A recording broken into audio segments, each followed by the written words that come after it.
व्यासेन ग्रथितां पुराणमुनिना मध्ये महाभारतम् अद्वैतामृतवर्षिणीं भगवतीम् अष्टादशाध्यायिनीम् अम्ब त्वामनुसन्दधामि भगवद्गीते भवद्वेषिणीम् नमोऽस्तु ते व्यासविशालबुद्धे पुल्लारविन्दायतपत्रनेत्र येन त्वया भारततैलपूर्णः प्रज्वालितो ज्ञानमयप्रदीपः प्रपन्नपारिजाताय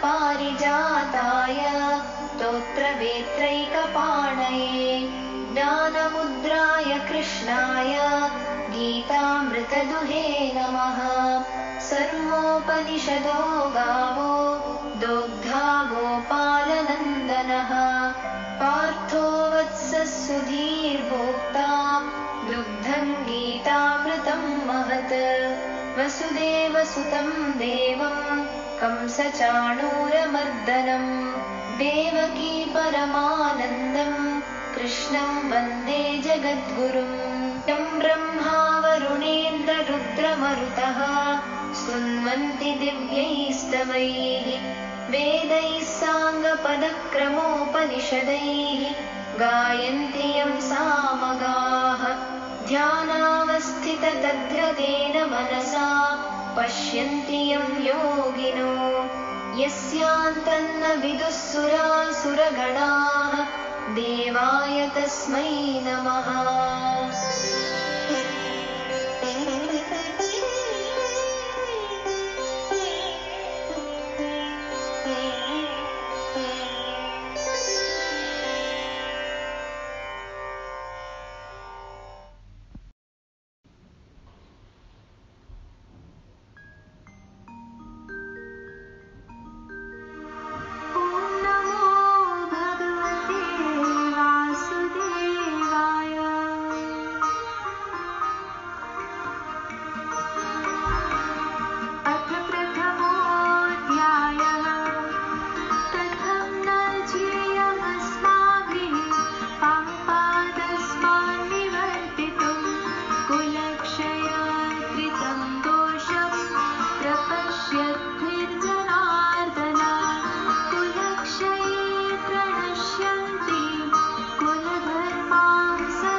श्रीमद्भगवद्गीतासु उपनिषत्सु ब्रह्मविद्यायां योगशास्त्रे श्रीकृष्णार्जुनसंवादे अर्जुनविषादयोगो नाम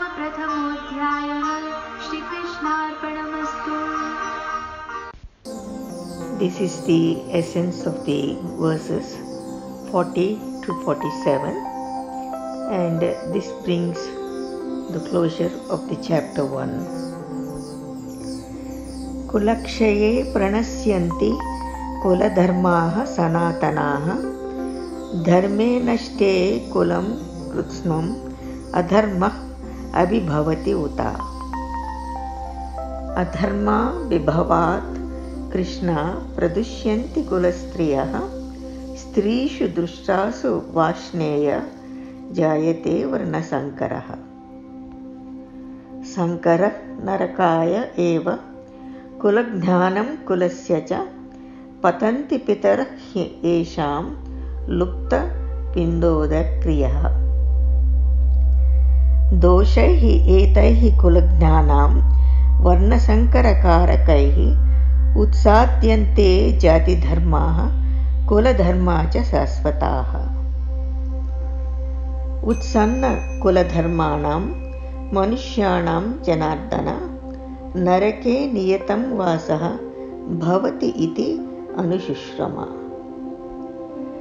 यदि माम् अप्रतीकारम् असस्त्रं शस्त्रपाणयः धार्तराष्ट्रां रणे हन्युः तत् मे क्षेमतरं भवेत्. एव मुक्त्वार्जुनः संख्ये रथोपस्थ उपाविशत् विसृज्य ससरं चापं शोकसंविघ्न मानसः. Arjuna continues his arguments here, saying, the age-old family dharmas are lost in the destruction of a family. Its dharma lost, adharma overtakes the entire family. When adharma prevails, O Krishna, the women of the family become corrupt, and with the corruption of women, O Varshneya, intermixture of castes arises. This intermixture leads only to hell, both for the family and its destroyers. Their forefathers fall as well when the offerings of the Pindodaka cease. Through the wrongs done by the destroyers of the family and causing the intermixing of the castes, the immemorial dharmas of the Varna and the family become extinct. Men whose family dharmas have lapsed, so we have heard, O Janardana, Lord Krishna, these necessarily live in hell. Here, Arjuna's chief concern is the preservation of the path of evolution. With this in view, he places great value on dharma and on the conduct of society which supports it and upheld by it. Here, Arjuna shows great foresight and he presents a very highly developed mind. His thinking is extremely logical and correct, and it does not come from the superficial level of consciousness. The basis of his thinking is dharma, the basic power of evolution, and Arjuna's vision is not restricted. The boundaries of his foresight lie far in the future. Arjuna is a great man of his time, and before entering upon an undertaking, he is gauging the influence on succeeding generations, what happens to the future generations. Only such a heightened state of consciousness could inspire the dawn of great wisdom on earth. When he says the age-old family dharmas are lost in the destruction of a family, he is referring to the ideals of life that have withstood the test of time, and they represent the genuine path of evolution. The traditions which have survived the ages have certainly proved themselves to be the right one, the one nearest to the truth, which is life eternal. So Arjuna is afraid to break these age-old traditions, to break this path of evolution for the generations to come. in the form of family traditions, in the form of age-old dharmas. Many specific modes of activity are passed on from generation to generation, and they form what we call traditions. And it is these age-old traditions which are coming from family to family. They're also known as family dharmas. So here Arjuna is saying, if dharma is lost, then adharma overtakes the entire family. He is further saying that when adharma prevails, the women of the family become corrupt, and with the corruption of women, O Varshneya, intermixture of varnas arises. Here the word caste is used, but actually in the Sanskrit verse it says varna. Varna is based on the gunas, and the castes have come later on, and they have become the basis of the whole confusion now. So we will try to sort this out later as we go along. A mother's life is the expression of the creative power of nature, and the creative intelligence of this mother has to be pure in order to be effective. Since the mother denotes the creative intelligence, any impurity brings ineffectiveness, and when ineffectiveness increases, destruction is the result. For the purity of the mother is of great concern. So for the creation of more effective people for the future generations, then this purity of the mother's life should be maintained. Again, the varnas are based on the gunas, the sattva, rajas, rajasic, and the tamasic. And these give rise to the four varnas: the brahmanas, the kshatriyas, the vaisyas, and the sudras. So these varnas again are purely based on the gunas alone. And Arjuna says the intermixture of these varnas will bring great sorrow and suffering.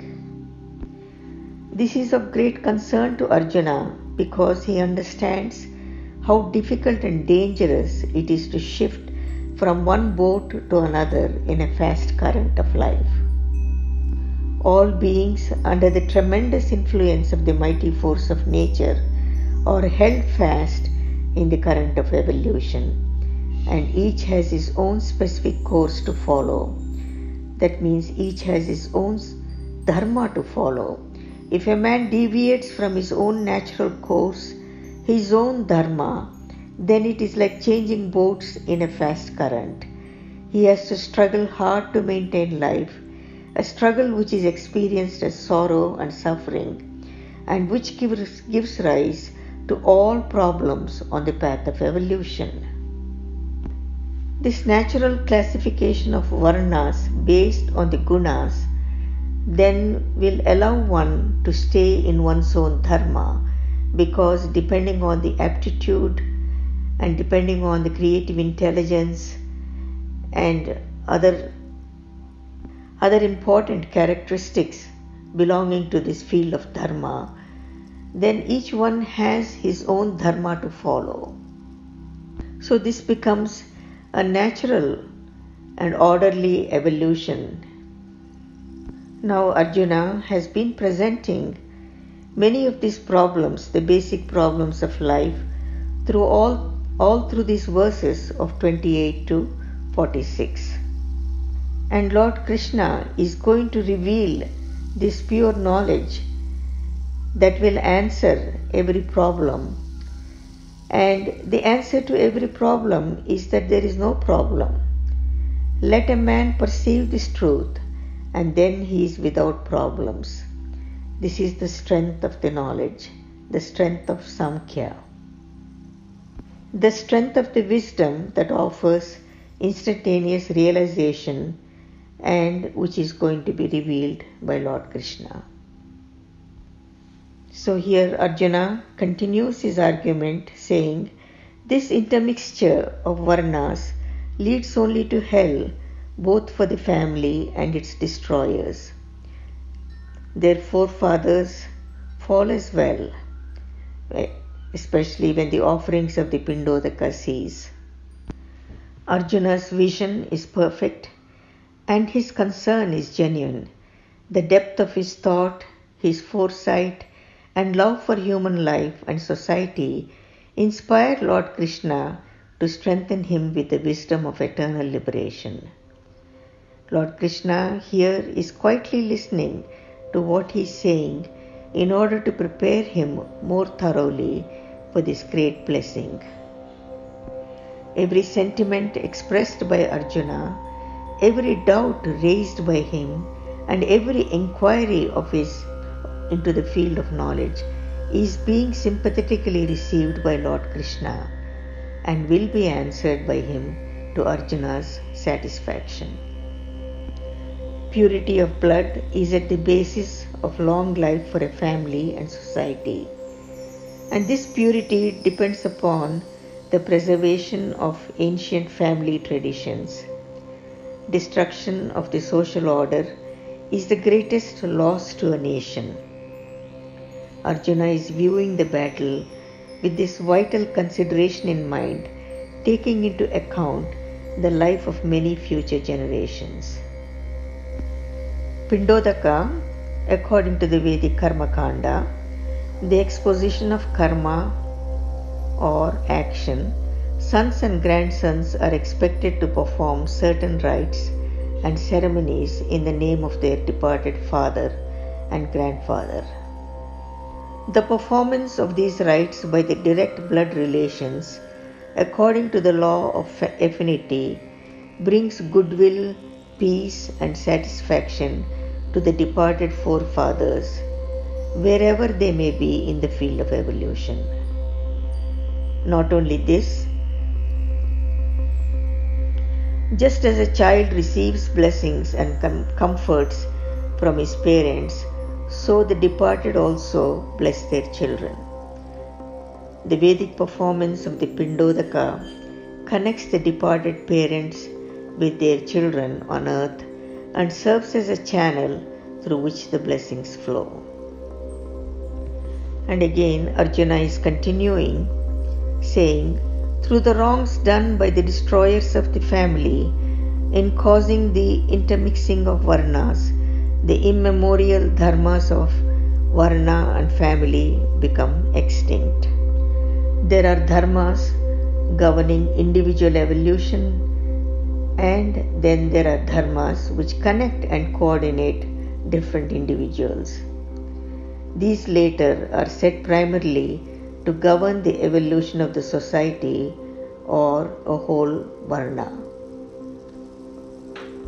In this verse, he is considering the dharma of the varna, which is also referred to as caste, that is, a collection of families upholding similar dharmas. So here Arjuna's concern is, by the intermixing of these varnas, then many of these ideals preserved by the immemorial traditions are disturbed and destroyed and become the direct result of upsetting the social equilibrium. This family dharma is an established tradition where people born in a particular family engage in the profession of that family. Because of their parental heritage, they work efficiently, produce better material for society, and improve in their profession. They work with all ease and comfort in their profession. They do not exhaust themselves in work and find time to be regular in their practice for spiritual unfoldment. And this is the basis of all success in life. And this is how family dharmas and traditions help to both the individual and the society. These family dharmas, they also uphold the family. They uphold the coordination between different members of a family, and at the same time enabling every member, consciously or unconsciously, to help every other member on this path of evolution. Such family dharmas, they strengthen the relationships of the family, and they make up the relationships of a mother with her son or daughter, or of a brother with his brother or sister, and so on. Here the family dharmas support the different members of the family and help them to naturally grow and help each of them to evolve in life. So when this dharma is destroyed in the families, then life in such a family is a life in hell, and those fallen into such a degenerate pattern of life remain off the path of evolution and continue to mold their destinies in wretchedness. This is what Arjuna means when he says, necessarily live in hell. Here Arjuna's concern is very clear, that he is concerned over the destruction of the dharmas, and it indicates that he is reviewing the whole situation from the point of view of the working of nature, of the natural evolutionary order. This verse establishes a fundamental principle of action, that action should be such that it does not stray from the invisible power of dharma. That means it should not violate dharma. Here is the great teaching of vital importance which has been missed for centuries. It sets a standard for any society. And in the following verse,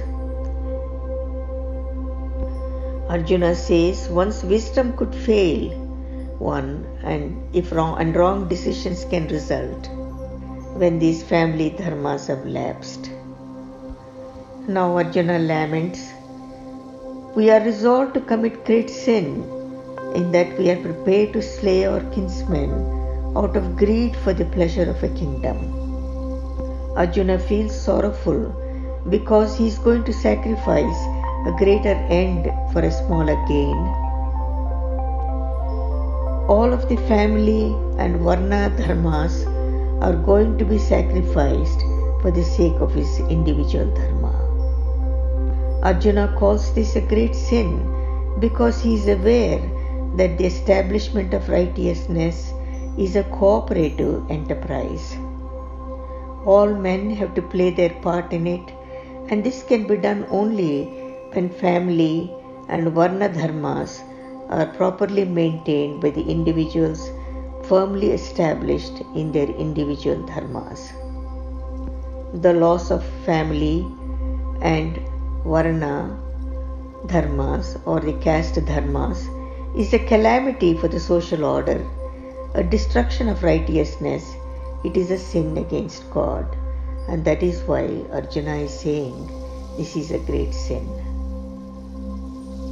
Now Arjuna says, it were better for me if the sons of Dhritarashtra, weapons in hand, should slay me, unresisting and unarmed in the battle. He says he sees no way of escape from the situation, and he is better off being killed in battlefield. Because he cannot be killed while armed and alert, he wishes to be unarmed and unresisting. In this way he will not incur great sin against God. This is the faultless mind of the great archer of all time. This is bravery and nobility of character. Arjuna considers it better to die than to commit sin. Now this is the final verse of the chapter 1, where Sanjaya is saying, having spoken thus at the time of the battle, casting away arrow and bow, Arjuna sat down on the seat of the chariot, his mind overwhelmed with sorrow. Arjuna's mind was overwhelmed with sorrow. The hour of duty was at hand, but his heart prevented him from responding. With his clear mind, he could visualize the far-reaching effects of the destruction the battle would bring. This overwhelmed his thoughts with sorrow. Fortunate are those whose minds are distressed for the misfortunes of the others. More fortunate still are those who are able to relieve the misfortunes of others, themselves remaining undisturbed. Now, in the second chapter, Arjuna will receive the light which will enable him, without a trace of distress and established in the blissful freedom of God consciousness, to alleviate the evil overshadowing the world. Thus ends the first chapter. Iti Srimad Bhagavad Gita Upanishatsu Brahma Vidyayam Yoga Shastre Sri Krishnarjuna Samvade Arjuna Vishada Yago Nama Pradhamodhyayaha.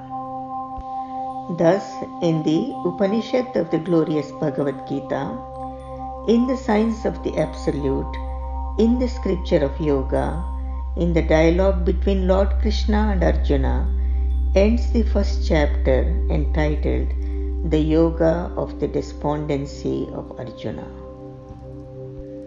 Now I will add a few words. Maharshi's great vision of bringing this Bhagavad Gita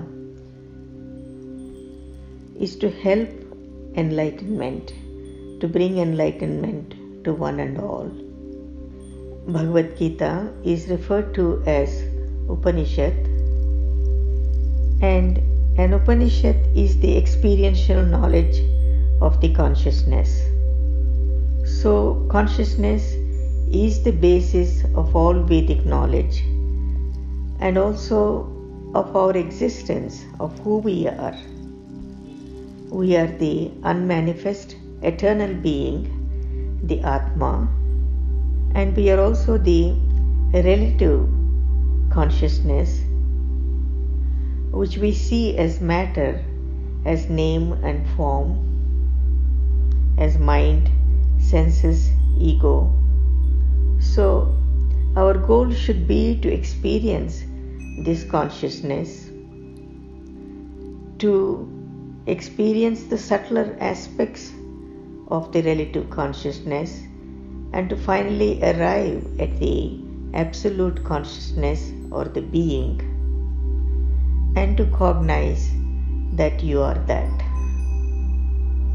You are that infinite, all-pervading consciousness, which is full, which is complete, which is total or whole.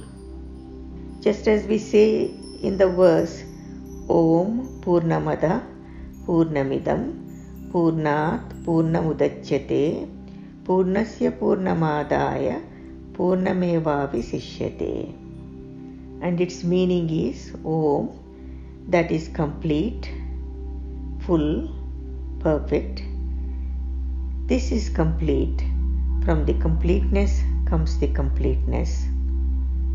If completeness is taken away from completeness, only completeness remains. Om, peace and peace. Now again the word completeness denotes fullness, perfection and wholeness. They are all synonymous words. So this Bhagavad Gita will be very valuable for people who are practicing the art of transcendence regularly and who are able to transcend. So this brings great expansion for the intellectual knowledge one is gaining, the awareness that is unfolding, the cognitions that are shifting. We can also say out of the whole came out the whole. Even if the whole is removed from the whole remains as whole. This wholeness is what the Atma represents, the being represents.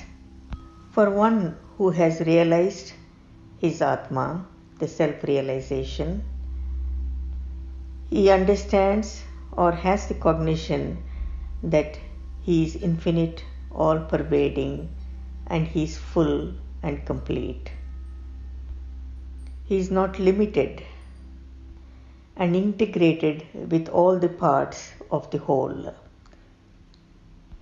He remains as the whole in spite of knowing that there are several parts that are existing within him, several aspects existing. He remains as the whole, he remains as the being. Such a person never loses the sight of this totality or the wholeness. So there are no gaps or incompletions in his existence. Such an individual with Purnatva is Lord Krishna. Lord Krishna has the cosmic mind where there is no duality, because the duality is there in the individual mind. But Krishna has the cosmic mind, and so also the enlightened beings. Because there is no division or the duality, then the thoughts are all aligned to nature or the dharma. The thoughts that arise are to uphold this dharma, uphold the good of all, and helping this natural stream of evolution. Then there are the words and the speech. The words and speech are not different from the thoughts. The same thoughts are conveyed as words and speech, and so there is integration between the thoughts and the words, and there is integrity. Now out of these thoughts and the speech then come the actions, and these actions also are in the same vein just as the thoughts and the words. They are all integrated, they are not different. When you are not thinking one thing, saying one thing and doing one thing, which normally happens when there is duality and when there are gaps. So Lord Krishna represents this, and so also many of the enlightened beings attain this Purnatva. The self or the being is devoid of the gunas and devoid of the elements. The three gunas, the sattva, rajas, and the tamasic, again the sattva, the rajas and the tamas, become the basis of the mind, the individual mind, and they in different proportions become the different individualistic minds with individual egos. Then the elements, the 5 elements, become the 3 doshas and give rise to different aspects of the forms, the structures, and become the basis of the body, mind and emotions, in addition to the gunas influencing the mind. So again we understand in the being there are no gunas and there are no doshas, coming from the elements. So there is no duality nor the multiplicity. Now because of these gunas, the mind expresses itself in so many different ways, and along with its emotions and sentiments and memories and patterns and the impressions that it has carried from past lives and what is being created now. So this individual mind then starts expressing itself in different ways. It gains the complex character, behavior, its likes and dislikes, and different psychology. So because of this complexity born of the gunas in the form of duality and this multiplicity, then the mind expresses itself in 4 different ways and 4 different dimensions, and it creates 4 identities for itself. The first is called Mamakara, and this is the inner identity. Mamakara, this is the inner identity, and it is what we feel about ourselves, what we feel we can actually do, what we think are our possibilities, and what is our personality about our likes and dislikes, etc. So this is the Mamakara. Then the next identity is Ahamkara. And so we have an inner identity, but we want to project to the others another kind of identity, which is the Ahamkara. We want to project what others should see us as, and we project to others what we aspire, what we actually want to do, what we want to achieve, and what we want to be in their eyes. So normally there is a gap between what you think you are and what you want to project to others, whether your abilities and capabilities, whether you like whatever you like or dislike, or how you want others to perceive you as being a great and noble person, or kind and compassionate, or forgiving, or very capable and experienced. But you may not be that. In your inner image or inner identity or Mamakara, you may know that you are not really up to that mark with any of the things that you are trying to project. So in general, what you are is less than what you are projecting to others. And so here a gap remains. And the third identity which all human beings have to live with is Anyakara. Anyakara is what others think and perceive you to be. What others think and perceive you to be is Anyakara. You might be one thing, you might be projecting something else to others, but others might think that oh no, she thinks this way, she talks this way, but she's not really that. She thinks she's very capable, but she's not that capable. She thinks she's very good-hearted, but she's really not. This is the others what they're thinking about you. Others' image is Anyakara. So now you have already 3 of these identities: the Mamakara, what you are about yourself, what you think about yourself, how you project yourself to others is the Ahamkara, and the Anyakara is what others think about you really. Now there are gaps between all 3. There is no consistency. There is no integration. You think of yourself something, then you project to them others, as a very inflated or a hype or much more than what you are. And then others start thinking, no, this is not what this person is, and that brings a great disappointment and discomfort.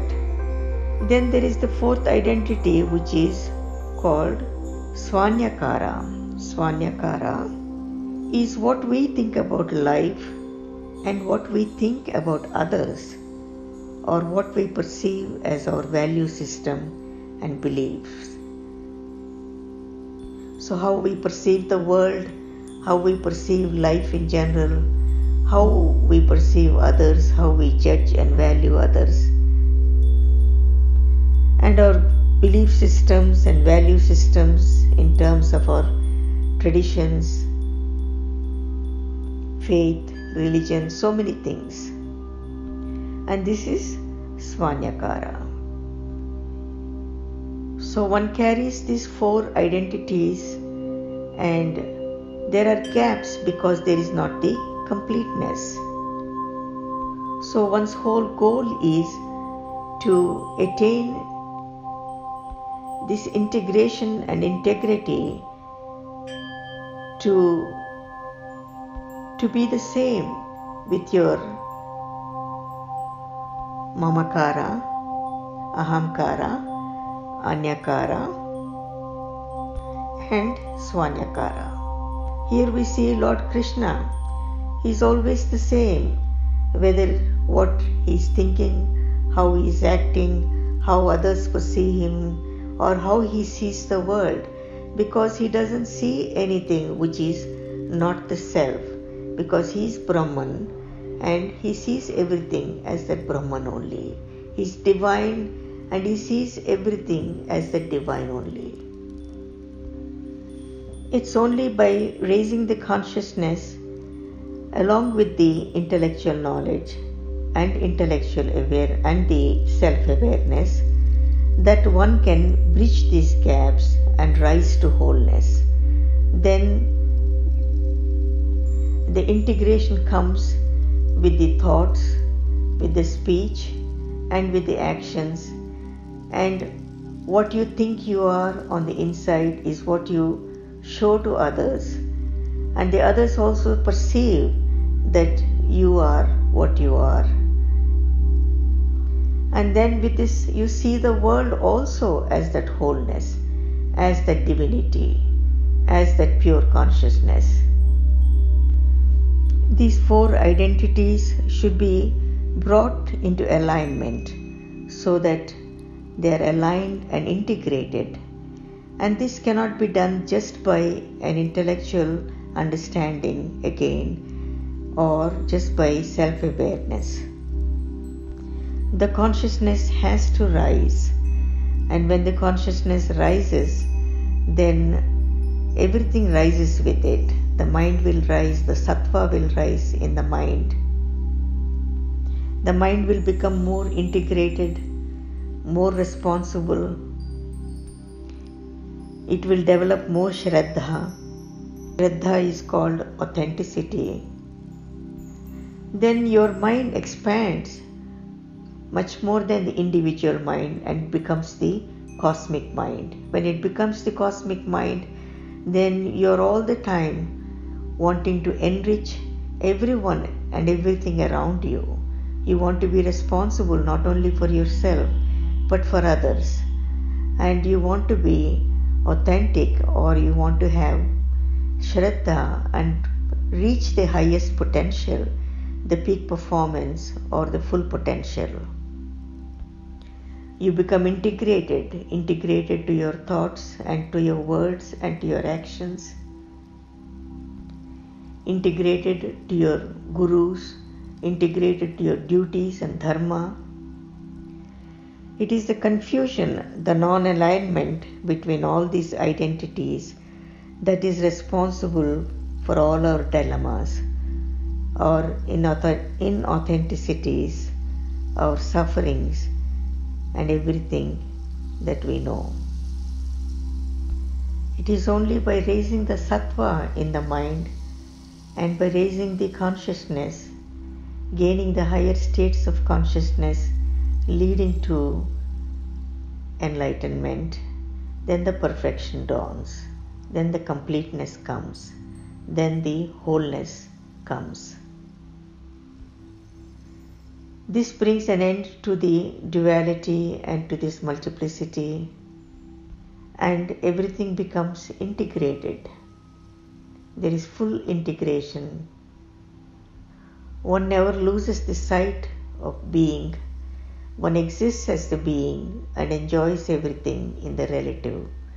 And this is the ultimate teaching of the Bhagavad Gita, is to how to attain this Purnatva and not to be lost in the parts or in completions or in limitations or boundaries, but live in full freedom and in bliss. So this is the vision you should carry for yourself, that you learn the art of transcending, you transcend every day, gain this intellectual knowledge, and also gain the awareness and be enlightened. Jai Gurudev. Loka samasta sukhino bhavantu.